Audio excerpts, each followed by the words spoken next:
Hola, soy Ignacio Torralba, el Tiet, y esto es Entender de Vinos. Cuando hablamos de catar un vino, solemos hablar generalmente de fase visual, fase olfativa y fase gustativa.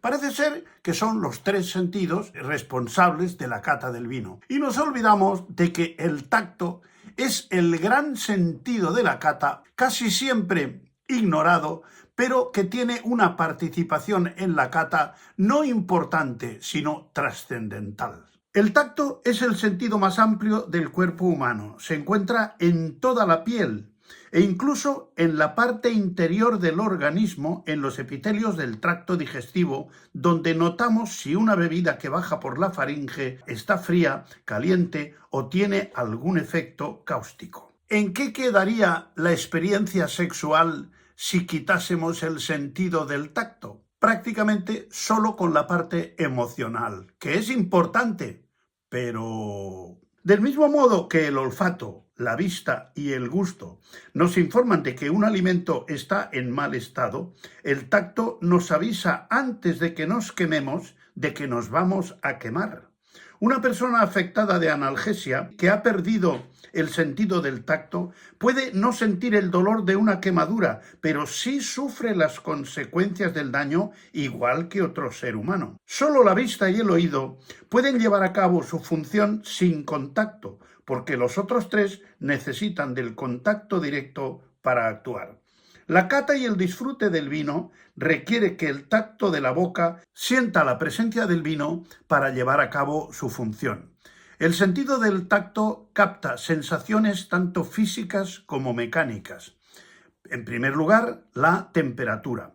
Hay sensaciones producidas por la temperatura del vino y otras a causa de los componentes, que los hay cálidos como el alcohol, que se percibe como una sensación cálida o dulce, y el ácido cítrico o sustancias del tipo mentol, que producen una sensación de frescor.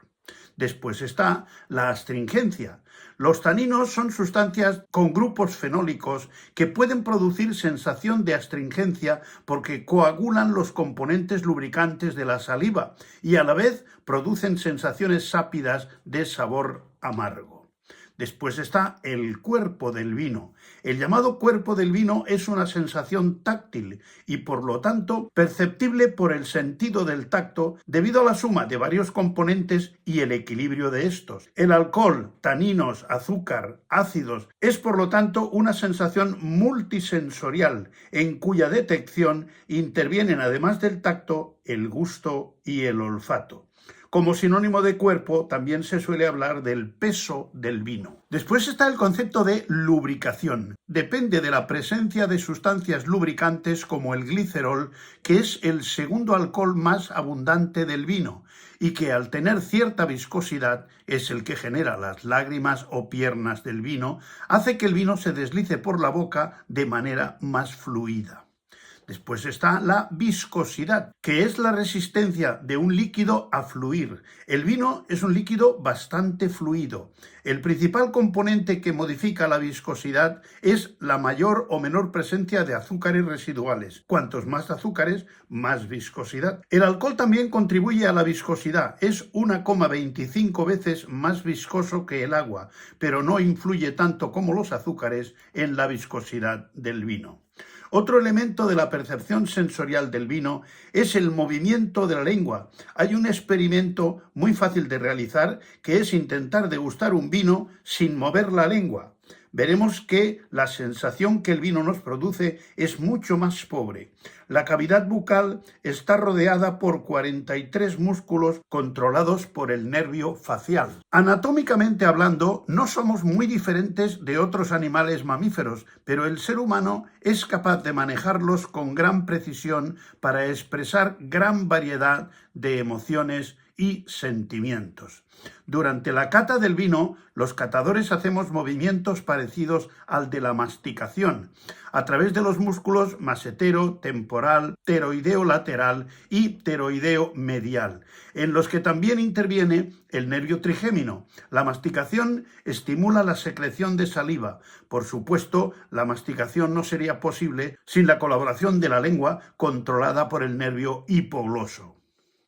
Una vez que el vino ha sido examinado y disfrutado en la boca, procedemos a tragarlo, para lo cual debe tomar el camino de la faringe y seguir hacia el esófago, para lo cual debemos cerrar la entrada a los pulmones por medio de una estructura llamada epiglotis, que evita que el vino vaya a los pulmones, lo cual sería un desastre para la persona que tuviéramos enfrente, parecido a cuando un trozo de alimento se desvía hacia las vías respiratorias y se produce un atragantamiento. Existe otro cierre similar en la parte superior de la faringe, por detrás y por encima del paladar blando y la úvula, que se denomina rinofaringe y comunica con la parte superior de las fosas nasales, que evita la entrada de comida y bebida en la nariz por su parte posterior.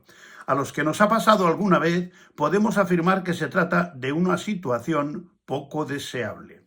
En la mayoría de catas de vinos profesionales se escupe el vino, con lo que se evita su paso por la glotis, donde también hay elementos sensoriales, tanto táctiles como gustativos. Personalmente, cuando un vino despierta mi interés, siempre trago un pequeño sorbo para tener una información más completa del mismo. Cuando tragamos o escupimos el vino, la boca queda impregnada de una fina película de vino, lo que contribuye a la sensación valorable de posgusto del vino. Si el vino se mantiene en la boca más tiempo de lo normal, se perciben sensaciones de textura como la astringencia más acentuadas. El paso del vino por la boca, con su consiguiente calentamiento, favorece la olfacción por la vía retronasal, lo que aumenta la percepción sensorial. El tiempo de permanencia del vino en la boca puede alterar sus propiedades físico-químicas, debido principalmente a la salivación. En parte, también al aumento de temperatura. La saliva es un líquido de aspecto acuoso compuesto en su 99,95% de agua y el 0,05% restante de un conjunto increíblemente variado de sustancias que se mezclan con el vino, no solo a nivel físico, sino también a nivel químico, produciendo en el vino algunos cambios. Si tomásemos un vino muy tánico y no pudiésemos salivar, la sensación tánica sería sumamente desagradable y por lo tanto su primer efecto es lubricación. En segundo lugar, contribuye a calentar el vino, lo que incrementa los aromas por la vía retronasal.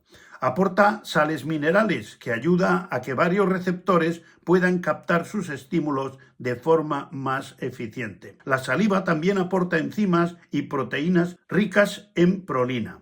Modifica el pH del vino, porque el pH de la saliva oscila entre 6,2 y 7,6. El vino es más ácido, por lo que la saliva modera la acidez. El epitelio de la boca es diferente al del resto de la piel y aún diferente según las zonas de la boca. En la lengua y paladar duro es grueso y rígido, en cambio en los labios, encías y carrillos es blando, fino y muy sensible. Por eso un mordisco mal dado puede llegar a ser muy doloroso. La zona más sensible de la boca desde el punto de vista sensorial es la zona media de la lengua, aunque toda la boca contribuye a la percepción sensorial. Entre los receptores táctiles están los termorreceptores, de los cuales hay especializados en detectar la sensación de frío y otros diferentes detectan la sensación de calor. Algunos de estos termorreceptores están dotados de sensibilidad química, lo que puede producir sensaciones muy parecidas. El caso más conocido es el de la comida picante, que es debido a una sustancia química llamada capsaicina, que produce una sensación similar al de la comida muy caliente. Por suerte, las uvas no tienen capsaicina, pero sí algunos pimientos, y en el vino hay multitud de compuestos químicos capaces de actuar produciendo estas sensaciones. El mentol produce una sensación de frescor. El vino no contiene mentol, pero sí un precursor del mismo llamado piperitona, que es un precursor del mentol que produce una sensación muy parecida. Otro compuesto del vino es el eugeniol, que es cedido por la madera al vino durante la crianza, que tiene un olor a clavo y que es reconocido por los receptores olfativos, pero que en contacto con los termorreceptores que hay en el epitelio nasal se percibe y suele ser descrito como una sensación cálida. Cuando nos acercamos a la nariz una copa de vino espumoso, que lógicamente desprende gas carbónico, que no es respirable, puede aparecer una sensación muy característica que incluso puede forzarnos a mover instintivamente la cabeza para alejarnos de las burbujas como si fueran peligrosas. Esto es debido a que, como todos los estímulos sensoriales deben viajar hasta el cerebro, cuando esta sensación alcanza la médula espinal, donde esta señal se divide en dos, una sigue su camino hasta el cerebro, mientras que la otra parte de la señal vuelve al lugar de origen para hacernos producir ese movimiento rápido de apartar la nariz como para huir de un peligro. Mientras que la otra se dirige al lugar de origen para mandar un estímulo a los músculos del cuello para apartar la nariz rápidamente de la copa porque se ha detectado algo parecido al peligro, como un movimiento complejo de seguridad. Esto es como cuando apartamos los dedos de una llama mucho antes de que el cerebro perciba ninguna señal de dolor. Sin embargo, cuando el CO2 se introduce en la boca, se percibe una sensación muy diferente a la sensación que se percibe por la vía nasal. Porque en la boca, el CO2 es detectado e identificado por los receptores del sabor ácido de las papilas gustativas. En la década de 1950, el médico estadounidense Wilder Graves publicó la imagen de un homúnculo que representaba la superficie ocupada en la corteza cerebral por cada parte de nuestro cuerpo, con lo que salió una imagen grotesca del cuerpo humano donde la boca ocupa tanto espacio como todo el tórax. Eso significa que desde el punto de vista sensorial, la boca tiene una comunicación privilegiada con el cerebro y explica la riqueza de sensaciones gustativas, táctiles y olfativas que somos capaces de percibir. Existen dos homúnculos, un homúnculo sensorial y otro motor, correspondientes cada uno a los nervios sensitivos y a los nervios motores. La textura es otro de los atributos organolépticos que se relaciona con el tacto y otros sentidos del sistema. Una comida tersa y crujiente, aunque tenga idéntico sabor que una lacia, será generalmente mejor valorada. Durante la masticación,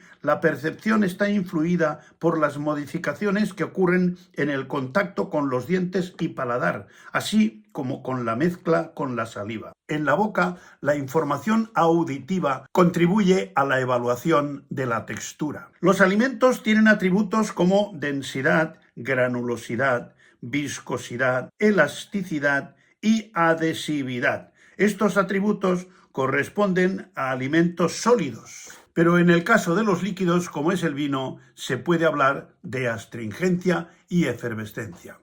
En fin, el sentido del tacto hay que reivindicarlo como un componente fundamental de la parte sensorial de la cata del vino, porque es justo reconocer que interviene de forma muy importante en las sensaciones que el vino nos produce. Porque reconocer los méritos del sentido del tacto y elogiarlos es de justicia y además es entender de vinos.